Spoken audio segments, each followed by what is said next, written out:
Bismillahirrahmanirrahim. Assalamualaikum warahmatullahi wabarakatuh. Perkenalkan, nama saya Syamaluddin. Saya berasal dari kelas A. Di sini saya akan mempresentasikan tentang review skripsi yang saya kerjakan yang berjudul Komunikasi Guru dalam Pembelajaran PAI di SMP IT Al-Hijrah, Laut Dendang, Kecamatan Percut, Sungai Tuan, Kabupaten Deli Serdang. Nah, adapun jenis penelitian pendekatan penelitian yaitu pendekatan kualitatif dan jenisnya adalah fenomenologi. Langsung saja saya sampaikan penyampaian dari bab 1 pendahuluan, yaitu latar belakang tentang permasalahan. Pembelajaran permasalahannya yaitu keberhasilan guru dalam menyampaikan materi sangat tergantung pada kelancaran interaksi komunikasi antara guru dan siswanya. Ketidaklancaran komunikasi membawa akibat terhadap pesan yang disampaikan guru. Untuk mencapai interaksi belajar mengajar, perlu adanya komunikasi yang jelas antara guru dengan siswanya. Nah, kemudian kritik yang ingin saya berikan untuk peneliti pada skripsi ini ialah bagian latar belakang permasalahannya. Peneliti tidak mencantumkan permasalahan yang spesifik. Peneliti mencantumkan permasalahan yang umum saja di skripsinya. Selanjutnya yang kedua, alasan peneliti untuk meneliti tentang permasalahan skripsi ini, yaitu untuk tercapainya suatu pendidikan yang baik dalam kegiatan pembelajaran, khususnya dalam pembelajaran PAI. Maka seorang guru bukan hanya mampu menguasai ilmu atau materi yang diajarkannya, namun juga harus menguasai seluk-beluk dalam proses komunikasi yang efektif.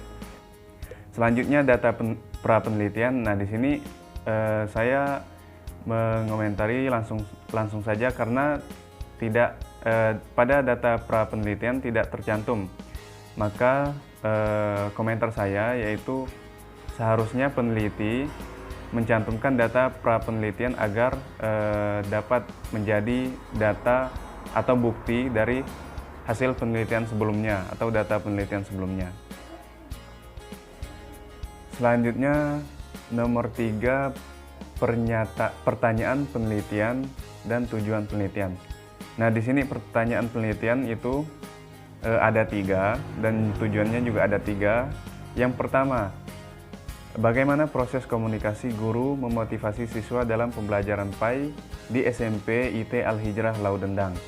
Nah, tujuan penelitiannya yaitu untuk mengetahui proses komunikasi guru memotivasi siswa dalam pembelajaran PAI di SMP IT Al-Hijrah Laut Dendang. Nah, yang kedua itu pertanyaan penelitian yang kedua, bagaimana proses komunikasi guru menjelaskan pelajaran dalam pembelajaran PAI di SMP IT Al-Hijrah Laut Dendang. Tujuan penelitiannya yaitu untuk mengetahui proses komunikasi guru menjelaskan pelajaran pembelajaran PAI di SMP IT Al-Hijrah Laut Dendang. Yang ketiga, pertanyaannya, bagaimana upaya guru mengatasi kendala komunikasi yang terjadi dalam pembelajaran PAI di SMP IT Laut Dendang. Nah, tujuan penelitiannya yaitu untuk mengetahui upaya guru mengatasi kendala komunikasi yang terjadi dalam pembelajaran PAI di SMP Al-Hijrah IT Laut Dendang. Selanjutnya, manfaat penelitian. Nah, di sini manfaat penelitiannya ada terbagi menjadi 2, yaitu secara teoritis dan juga secara praktis. Nah, secara teoritis itu terdapat uraian manfaatnya, yaitu diharapkan dapat memberikan manfaat kepada pembelajaran guru dan siswa serta menambah pengetahuan mengenai komunikasi guru dalam pembelajaran PAI di SMP Islam Terpadu Al-Hijrah Laut Dendang. Nah, kemudian manfaatnya secara praktis yaitu pertama bagi sekolah, yang kedua bagi guru, yang ketiga bagi peneliti, dan yang keempat bagi pembaca. Selanjutnya bab 2, kajian pustaka, yaitu poin tentang landasan teori dan kajian pustaka. Nah, di sini teori yang dikaji, subteori, sumber kutipan. Teori yang dikaji yaitu komunikasi. Nah, subteorinya tentang pengertian komunikasi, proses komunikasi, unsur-unsur komunikasi, fungsi-fungsi komunikasi, arus komunikasi, hukum komunikasi, prinsip dasar komunikasi, komunikasi efektif dan berhasil, hambatan-hambatan komunikasi. Yang kedua yaitu guru. Teori yang dikaji yaitu guru yang kedua. Submaterinya yaitu definisi guru atau pendidik, guru dan pendidik agama Islam, kompetensi guru, tanggung jawab guru. Yang ketiga ialah komunikasi dalam pembelajaran. Submaterinya pengertian pembelajaran, proses komunikasi dalam pembelajaran, desain pesan dalam pembelajaran, pola komunikasi dalam pembelajaran, komunikasi yang efektif dalam pembelajaran. Yang keempat ialah mata pelajaran pendidikan agama Islam. Submaterinya pengertian materi pendidikan agama Islam, tujuan pendidikan agama Islam, fungsi pendidikan agama Islam, pendidikan agama Islam sebagai mata pelajaran, dan juga ruang lingkup PAI. Selanjutnya tentang kajian penelitian terdahulu atau kajian penelitian yang relevan,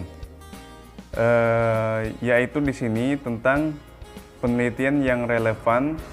Dengan penelitian ini yakni pernah dilakukan oleh peneliti terdahulu, yaitu penelitian Lukman Hakim tahun 2015, jurusan Pendidikan Guru Madrasah Ibtidaiyah di Universitas Islam Negeri Wali Songo Semarang, dengan metode penelitian kuantitatif yang judul Pengaruh Komunikasi Antara Guru dengan Siswa Terhadap Motivasi Belajar Siswa, kelas 5 Madrasah Ibtidaiyah Matulail Huda 2 Jepara tahun pelajaran 2015. Selanjutnya bab 3 metode penelitian, yaitu poinnya pendekatan dan jenis penelitian. Pendekatan di sini, pendekatan penelitiannya yaitu pendekatan kualitatif, jenis penelitiannya fenomenologi. Cuman di sini saya ada komentar, yaitu pada bagian pendekatan dan jenis penelitian, peneliti menuliskan metode penelitian kualitatif fenomenologi. Nah, seharusnya peneliti harus menuliskan pendekatan kualitatif dengan jenis penelitian fenomenologi. Selanjutnya poin tentang tempat dan waktu penelitian. Di sini dijelaskan tempat penelitian yaitu di SMP IT Al-Hijrah, Laudendang, Kecamatan Percut, Sungai Tuan, Kabupaten Deli Serdang. Waktu penelitiannya tanggal 14 Juni 2017. Sumber penelitian. Poin selanjutnya sumber penelitian. Sumber penelitiannya ada data primer dan juga ada data sekunder. Data primernya ialah tentang nama-nama atau orang-orang yang diwawancara, yaitu ada Taufik selaku kepala SMP swasta IT Al-Hijrah Laudendang. Yang kedua Nurul Mufida SPDI, yaitu guru PAI kelas 9. Yang ketiga Nadia Rahma, siswi kelas 7B. Yang keempat Anissa, siswi kelas 9B. Data sekundernya yaitu subjek penelitian ini diarahkan pada pencarian data dari kepala sekolah atau wakil kepala sekolah, guru pendidikan agama Islam, serta peserta didik sekolah menengah pertama IT Al-Hijrah Laudendang. Selanjutnya poin ke-10 teknik dan instrumen pengumpulan data. Nah, teknik pengumpulan datanya ada 3, yaitu observasi, wawancara, dokumentasi. Sedangkan instrumennya yaitu ada 3 juga. Observasi yaitu instrumen lembar observasi, wawancara instrumennya pedoman wawancara, dokumentasi instrumennya dokumen, foto, bahan catatan, dan lain-lain. Lanjut ke poin 11 yaitu teknik pemeriksaan keabsahan data. Yang pertama itu kredibilitas atau kepercayaan. Nah, adapun di sini dijelaskan bahwa adapun usaha untuk membuat lebih terpercaya, kredibel, proses, interpretasi dan temuan dalam penelitian ini yaitu dengan cara keterkaitan yang lama peneliti dengan yang diteliti dalam kegiatan memimpin yang dilaksanakan oleh pimpinan umum di pesantren, yaitu dilaksanakan dengan tidak tergesa-gesa sehingga pengumpulan data dan informasi tentang situasi sosial dan fokus penelitian akan diperoleh secara sempurna. Selanjutnya yang kedua, ketekunan pengamatan terhadap cara-cara memimpin oleh pimpinan umum dalam pelaksanaan tugas dan kerjasama oleh para aktor-aktor di lokasi penelitian untuk memperoleh informasi yang terpercaya. Yang ketiga, melakukan triangulasi, yaitu informasi yang diperoleh dari beberapa sumber diperiksa silang antara data dan wawancara dengan data pengamatan dan dokumen. Terus yang teknik yang kedua yaitu transferabilitas.